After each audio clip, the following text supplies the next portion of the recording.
በአብይ አህመድ ሐሳብ አፍላቂነትና የበላይ ተቆጣጣሪነት የተጀመረውና የአማራን ሕዝብ አንድነትን ለማዳከም ታልሞ እየተካሄደ ያለው ጎንደርን እንሞሽራት መርሃ ግብር የጥምቀትን በዓል ምክንያት በማድረግ በ100 ሚሊዮን ብር ወጪ ከፍተኛ በሆነ ድግስ የተከናወነ መሆኑ ታወቀ።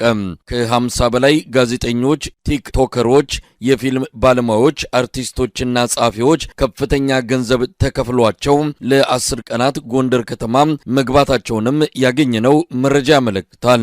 በአብይ አህመድ የታቀደውና ባለቤቱ ወይዘሮ ዝናሽ ታያቸውን ጨምሮ ፕሬዝዳንት ታዬ አስቀስላሴ፣ የፌዴሬሽን ምክር ቤት አፈ ጉባኤ አገኘው ተሻገር፣ የኢንዱስትሪ ሚኒስትሩ መላኩ አለበል እንዲሁም የጎንደር ከተማ ከንቲባ አቶ ቻላቸው በአስተባባሪነት የሚመሩት ጎንደርን እንሞሽራት ፕሮጀክት ዋነኛ ተልዕኮ የአማራው ሕዝብ በብልጽግናው አገዛዝ ላይ የጀመረውን ትግል ማዳከም፣ ለኦሮሚያ ብልጽግና የስልጣን ስጋት እንዳይሆን ማድረግ መሆኑን አንከር ሚዲያ ባገኘው መረጃ ላይ ተመልክቷል። ጎንደርን እንሞሽራት ፕሮጀክት ብልጽግና በአማራ ክልል ያጣው ተቀባይነት እንዲሁም እየተዳከመ የመጣው ፖለቲካዊና ወታደራዊ ቁጥጥር መልሶ ለማግኘት የታሰበ ሲሆን ለዚህም ጎንደርን ነጥሎ የማልማትና ከሌላው የአማራ ሕዝብ ጋር ቅራኔ ውስጥ መክተት የጎንደር እንሞሽራት መርሃ ግብር ዋነኛ ተልዕኮ እንደሆነም ታውቋል።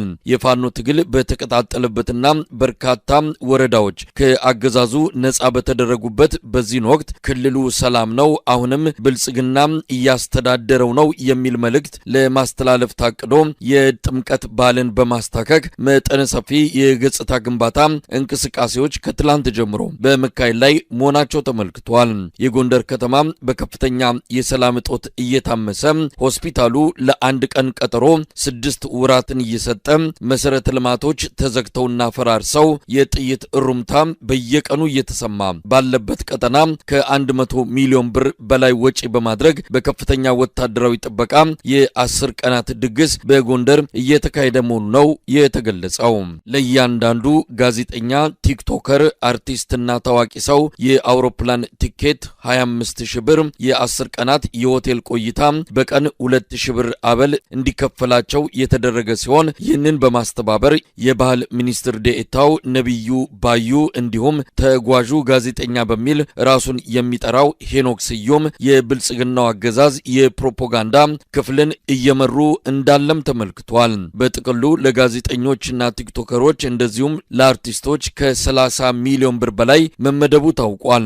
በኦሮሚያ ብልጽግና ባለስልጣናት ልዩ ትኩረት የተሰጠው የጎንደሩ ሰሞንኛ ትዕይንት የደመቀ እንዲሆን አባገዳዎችና የሀገር ሽማግሌዎች ወደ ጎንደር እንዲሄዱም ተደርገዋል። እናትዋ ጎንደር ለተሰኘው የሙዚቃ ኮንሰርት ከ20 ሚሊዮን ብር በላይ የተመደበ ሲሆን ድምፃዊ አስቻለው ፈጠነ፣ ድምፃዊ መስፍን በቀለና ሌሎች 3 ድምፃውያን የሙዚቃ ስራዎቻቸውን እንዲያቀርቡ ፕሮግራም ተይዞላቸዋል። ይህንን የሙዚቃ ድግስና የጎዳና ላይ ትርኢት የፊልም ባለሙያው ሰው መሆን ይስማው ከባለቤቱ ጋር እንዲሁም ትግስት ሲሳይ ከተባለች አርቲስት ጋር በመሆን እያስተባበሩት እንዳለም ተገልጿል። ሌላው የአጼዎች አዋርድ በሚል የተዘጋጀ የሽልማት ፕሮግራም ሲሆን በርካታ ሰዎች ለሽልማቱ ቢታጩም ብዙዎች ፍቃደኛ ሆነው ወደ ጎንደር እንዳልገቡ ነው የተገኘው መረጃ የሚያረጋግጠው። ለአጼዎቹ አዋርድ ከታጩትና ከተጠየቁት መሃል ፕሮፌሰር ኃይሌ ገሪማ አንዱ ሲሆኑ ፍቃደኛ ባለመሆን መቅረታቸው ተመልክቷል። ጎንደርን እንሞሽራት ፕሮጀክት አካል ለሆነው የሰሞኑ የጥምቀት በዓል ድግስ የአብይ አህመድ አገዛዝ ልዩ ጥበቃ እንዲደረግ በማዘዝ በድሮን በሄሊኮፕተርና በጦር አውሮፕላኖች የታገዘና በ10 ሺዎች የሚቆጠሩ ወታደሮች ጎንደር ገብተው ከፍተኛ ቁጥጥር እያደረጉ እንዳለም በደረሰን መረጃ ላይ ተመልክቷል። የአብይ አህመድ አገዛዝ በራሱ የሚሊሻ ታጣቂዎች ላይ የድሮን ጥቃት መፈጸሙ ተገለጸ። ከ65 በላይ የአገዛዙ የሚሊሻ ሰራዊት አባላት በድሮን ጥቃቱ መገደላቸው ታውቋል። ሐሙስ ጠዋት በበለሳና በዋህግምራ ዞን አዋሳኝ አካባቢ ሳህላ ወረዳ ሰየም ድልድይ በተባለ ቦታ ላይ የሚንቀሳቀሱ የብልጽግና የሚሊሻ ሰራዊት አባላት ከሌሎች 40 ሰላማዊ ዜጎች ጋር በድሮን ጥቃት መገደላቸውን በማረጋገጥ የአማራ ፋኖ ብሔራዊ ኃይል ሰሜን አማራ ቀጠና በላይ ዘለቀ እዝ ያደረሰን መረጃ ያመለክታል። በዛሬው ጥቃት 65 አምስቱን የብልጽግና ሚሊሻዎችን ጨምሮ 105 ሰዎች በድሮን ጥቃት የተገደሉበት ክስተት በስካሁን ከፍተኛ ቁጥር ያለው ሰው በድሮን ጥቃት ሕይወታቸውን በማጣት የመጀመሪያው እንደሆነ ነው ለማወቅ የተቻለው። አገዛዙ ለራሱ ታጣቂዎችም ርህራሄ እንደሌለው ባመላከተው በዛሬው የድሮን ጥቃት ከ40 በላይ ሰላማዊ ዜጎችም አንድ ላይ መገደላቸው የተረጋገጠ ሲሆን የአማራ ፋኖ ብሔራዊ ኃይል በላይ ዘለቀ እዝ ሰሞኑን በተለያዩ አካባቢዎች ለፈጸመውና ከፍተኛ ኪሳራ ላደረሰበት ጥቃት የተወሰደ የበቀል እርምጃ እንደሆነ ነው ከእዙ ህዝብ ግንኙነት የደረሰን መረጃ የሚያመለክተው። አገዛዙ የራሱን ሚሊሻዎች በድሮን ጥቃት ለመግደል የወሰነበት ምክንያት በትክክል ያልታወቀ ሲሆን በስህተት ነው ለማለት የሚያስችል አይደለም ሲል የበላይ ዘለቀ እዝ ህዝብ ግንኙነት ኃላፊ ዮሐንስ ንጉሱ ለአንከር ሚዲያ ገልጸዋል። ይህ በእንዲህ እንዳለ በተለያዩ የአማራ አካባቢዎች የሚካሄደው የህልውና ተጋድሎ ተጠናክሮ እየተካሄደ ነው። በወሎ ቀጠና ሰሞኑን በተደረጉ ውጊያዎች በርካታ ያገዛዙ ወታደሮች የተማረኩ ሲሆን ቁልፍ የሆኑ ቦታዎችም በፋኖ ቁጥጥር ስር መግባታቸው ተመልክቷል። የህዝብ ተወካዮች ምክር ቤት አባልና የአብይ አህመድ አማካሪ እዚህ ዋሽንግተን ዲሲ በሆቴል ውስጥ ህይወታቸው አልፎ መገኘታቸው ተገለጸ።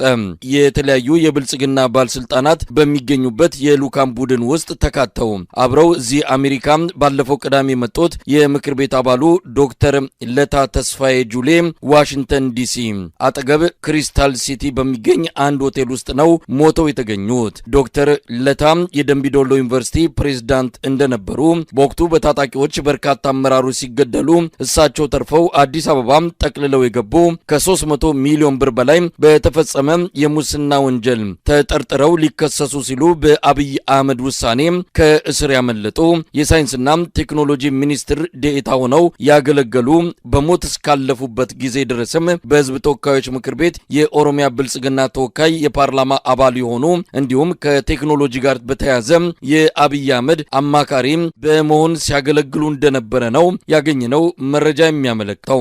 ዶክተር ለታ ተስፋዬ የአሜሪካን ጉዟቸው 3ኛ ዲግሪያቸውን ከመቀበል ጋር የተያያዘ እንደሆነ የሚገለጽ መረጃ ቢወጣም አንከር ሚዲያ ባገኘው መረጃ ዶክተር ተስፋዬ ወደ አሜሪካ የመጡት ከመንግስት ከፍተኛ ባለስልጣናት ጋር በመሆን ነው።